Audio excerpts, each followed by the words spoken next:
This is At Risk Radio. Welcome to At Risk Radio. At Risk Radio is a show where we talk about leadership in the church at risk. My name is Mark Stafford, and I'm the host of the show. I'm here with David Witt. He is the CEO of SOM International. And with Russell Stendal, he is the director of SOM International down in Latin America. Russell, you have done a lot of work in Colombia, but as of the last few years, you've been doing more and more over in Venezuela. Just to give an update, there's a revival that's happening in Venezuela, and the biggest problem that we were made aware of is that they didn't have enough Bibles to go into that revival. But, Russell, to be honest with you, I haven't heard much in the news about Venezuela lately. And sometimes when we don't hear much in the news, we just figure that all the problems have gone away. I don't think that's the case. So if you could, give me a little bit of an update as far as what's happening in Venezuela. Is there still massive problems in the government? Are they still in I don't know what you call it. It was kind of a disarray. What's going on with Venezuela? What's going on with Bibles? Have we solved the problem yet? Where are we at? Just give us an update as far as what's going on with Venezuela. Well, I think Venezuela, in terms of international news, is still a bit of a sleeper. We know the economy is in very poor shape, although it has slightly started to recover. At least there's things to buy in the stores and gasoline available at the gas stations, just no one has any money. Venezuela isn't in the news because nothing really out of the ordinary is happening. It's just kind of the status quo, where the biggest need for the Christians that are multiplying tremendously is for Bibles, because it's something that they're not producing in Venezuela, and they're not able to be shipped under normal means in significant quantities. And so once we get the Bibles into Venezuela, they're very appreciated. And it would take another 2.5 million Bibles just to make sure that every Christian family that wants a Bible would have a Bible. That we figure that there are 3 million Christian families. Yeah, and we've supplied about 500,000. So there's still a huge need out there. So we're at about 500,000 right now. And even that, when we started this project, seemed like an insurmountable task. And 500,000 is, it's multiple containers full of Bibles, to put it in perspective. So 500,000 have gone out there. We still need 2.5 million more. So getting these Bibles into the hands of God's people, it's a real challenge. Tell us a little bit about that. Well, I just want to add something else. We have come across ministries raising money to supposedly put Bibles into Venezuela. Some saying that they have put hundreds of thousands of Bibles into Venezuela. And our people on the ground in Venezuela have found absolutely no evidence of anyone other than us putting significant quantities into Venezuela. So, Russell, I want to jump in here too. Of course, we're going into our third year here now, the Bibles for Venezuela project, and again, we're rejoicing that God's provided 500,000. Now, at this point, update, do you see, we've talked about the revival going on, do you see that revival sustained about the same level? Is it waning at all, or do you see even increased momentum for the desire for Bibles and how the impact of that? Talk about kind of what the trend you see and what's happening and the impact. Well, as you know, the Venezuelan elections weren't approved by international observers, and so there are international sanctions on Venezuela from all the European countries and from most of the Latin American countries. And that's one of the reasons why their economy hasn't picked up any more than it has. And the Biden administration has slightly loosened some of the sanctions, so at least they can produce their own gasoline, because they didn't even have the chemicals to crack the crude oil. But with the promise from Venezuela that in 2024 they're going to hold fair elections. And our people on the ground don't see how they could possibly hold fair elections and win. And so we're in a time now prior to these elections where the Christians are probably going to be the determining factor. And since it's such a touchy thing politically, most Christians aren't saying how they're going to vote, how they're planning to vote. But the government right now is being nice to Christians and is not trying to stop our Bible distribution because for a number of reasons. But this whole thing could blow up at the election time. And if the international observers don't think that the elections are honest, the full sanctions will be put back on them. And if they do think that the elections are honest, then the sanctions will be removed. So there's a lot at play there, and Venezuela could erupt like the Mideast. A few days ago, it looked like things were pretty tranquil over there, and it looked like Israel was well on its way to making peace with Saudi Arabia and other places, and all of a sudden we woke up on Saturday and everything had blown up over there. And that's the kind of blow up that could actually happen in Venezuela too, in the not too far future.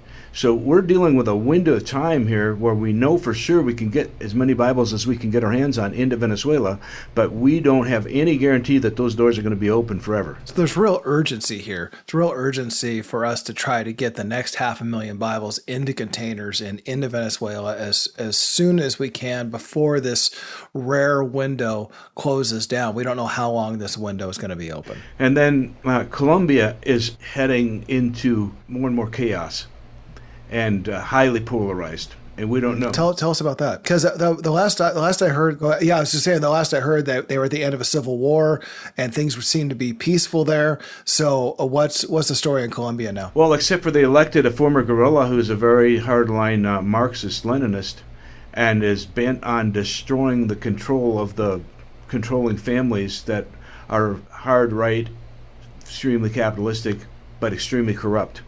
And so even though the Colombian economy was doing well, the people just didn't want to put up with the corruption anymore. So they voted hard left, and these guys are trying now to take out basically the capitalist owners of most of the major companies in Colombia. And at the same time, they're giving the drug trade a free rein so that the drug dollars will continue to flow, hoping that the economy won't sink. So that looks to me like a recipe for a horrible disaster in Colombia. Goodness. Well, hey, we got to run to a break real quick. So when we get back, we'll continue with Russell Stendal and we'll continue our update as far as what's happening in Latin America right now with SOM International. We'll be right back. At Risk Radio. Lost Story Cinema presents a new feature film, the story of Frank Higgins, the lumberjack sky pilot. More than any class that's lived in our land, these lumberjacks can truthfully say, no man cared for my soul. The church has forgotten the prodigal while caring for the souls of the saved. 30,000 men? Men to whom God is dead, and Sunday is the harvest day of iniquity, and the saloons and brothels. But you were there, willing. Willing, yes, but not ordained, you see. The Duluth Presbytery is not going to ordain an uncouth lad who hasn't even finished the 6th grade. Ever since I was a young lad in Canada, I've wanted to pilot men to the skies. Aren't you the lumberjack sky pilot? I am. My brother heard you preaching. He said you's a fellow who never leave a lumberjack down. I'm too low and vile for even God to do anything with. But God brought me all this way to find you. Based on the true story of an ordinary man who would become a giant. The Parish of the Pines, coming soon. For more information about this film and to learn about a movie premiere near you, go to theparishofthepinesmovie.com. theparishofthepinesmovie.com.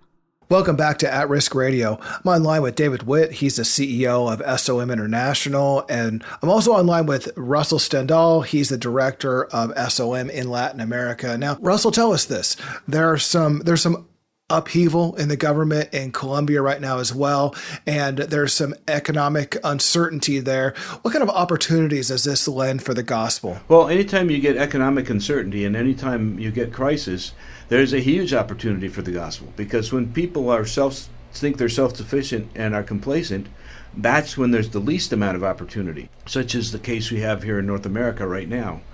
But Colombia has been the most prosperous economy in South America, and it still has a lot of income.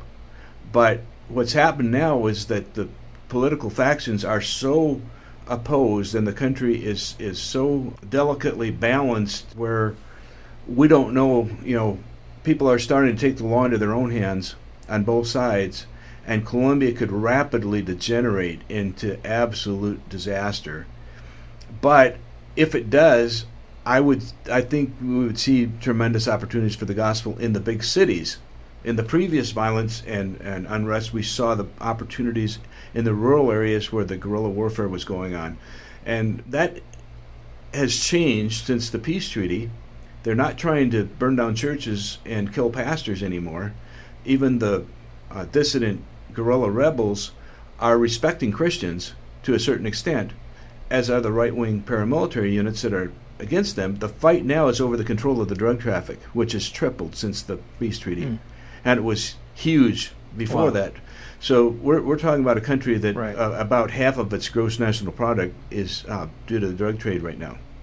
And so that's why the leftist government thinks that they can get away with taking out the traditional capitalist powers that be that have been so corrupt. So, Russell, we've talked so much about the tools down there that could contribute to help towards a positive change, towards righteousness and hope for people. And specifically that's the radio broadcast and the books, both in Colombia and Venezuela. Why don't you bring out, I think you just were talking about some of the impact that you're having, some of the more of the respect, churches aren't being burnt down. There's been obviously a climate change of the animosity has been brought down, and we praise God for the countrywide impact that obviously the radio broadcasts have had. That's countrywide, pretty much can be tuned into the millions of books distributed. Can you give some more illustrations, specifically any individuals that would illustrate and represent how God is really using all those books that you have in Spanish and the radio broadcast?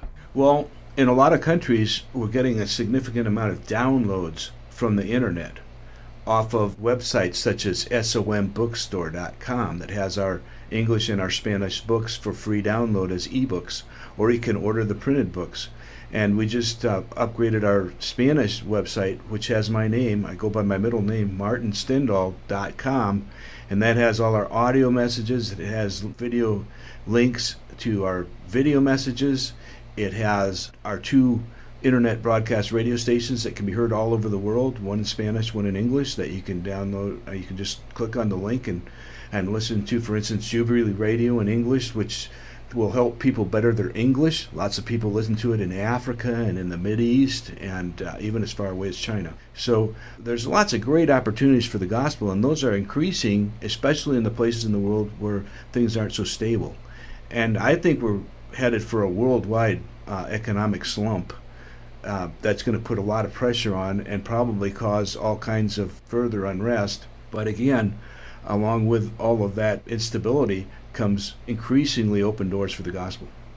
Well, I'll jump in, Russell, for one testimony, too, of an impact by your books. The book, The Correction Factor, was given to one of our partners who's a fisherman on the other side, way far from you in Alaska.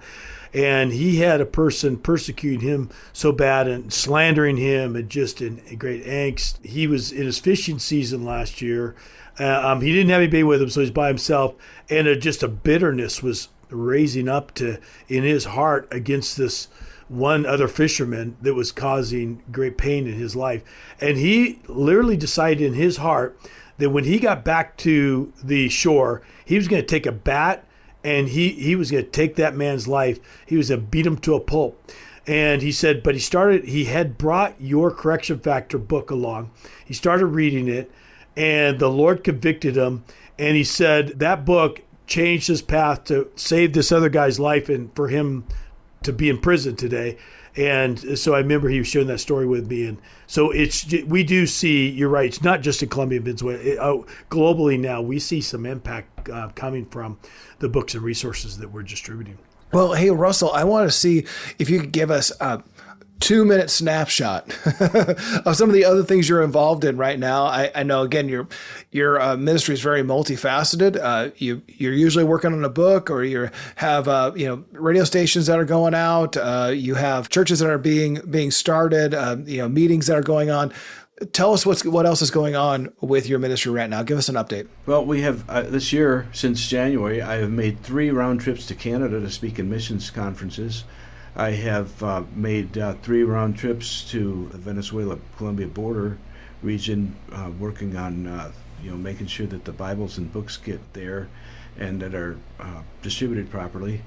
I've made 3 round trips to Cuba. I've been to Nepal. I've been to India. I've been twice to Turkey, where we see some real opportunities for the gospel. Wow. Among the other things, like trip or 2 to Mexico. It's been constant movement, and the doors that the Lord are opening are so many that really need to be multiplied. And David also has done a lot of traveling. He needs to be multiplied. And so we think that that's what God is doing. We've got this movie that is in the premiere stage, and it's going to open the door for a lot of our younger people to be actively in major ministry. So we're seeing a great multiplication of ministry now as the Lord gives us more and more tools to work with and more open doors. And Russell, just in case people are just tuning in or new to us, that movie you mentioned is called The Parish of the Pines. The Parish of the Pines movie.com, where they can find out about that project too. Well, we probably got to wrap up for today, but there's a few things I want to highlight. So first of all, Russell, it's always great to have you on the show, and we're so glad to have you here and to be given a little update as far as what's happening in Venezuela and Colombia and beyond, and appreciate all of your ministry. Hey, if you want to pray for Russell and you want to know what's happening with Russell's ministry on an ongoing basis, we want to encourage you to sign up for the monthly newsletter at atriskradio.com. This newsletter comes out every single month and usually has an extended section about what Russell's ministry is doing in Colombia and Latin America and throughout the globe. So you want to sign up for that at atriskradio.com. A few other things that we just mentioned, the Parish of the Pines movie, and that's at theparishofthepinesmovie.com. That's in the premiere stage right now. And we would love for you to find out more information about that and to get involved with Parish of the Pines. If you want to schedule a premiere, you want to be involved in that process, that's at GoSkyPilots.com. You can sign up to be part of the premiere there. Well, let's see. Russell's got something like 60 books that he's written or translated into various languages and whatnot, and a number of those books are sitting at SOMBookstore.com. We give those books to you in exchange for any donation, so make sure you check that out. And finally, Russell, you mentioned martinstendal.com is where you have some of your audio recordings. You have a Jubilee Radio and some other resources. So we want to encourage you to go to martinstendal.com as well. That's in Spanish, especially the Spanish listeners. Although there are some English links on that site too. Perfect.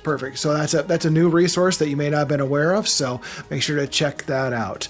So hey, I think that's it for today. We gotta close up this episode. My name is Mark Stafford, and this has been At Risk Radio. You've been listening to At Risk Radio. For more, go to atriskradio.com. At Risk Radio is a production of SOM International.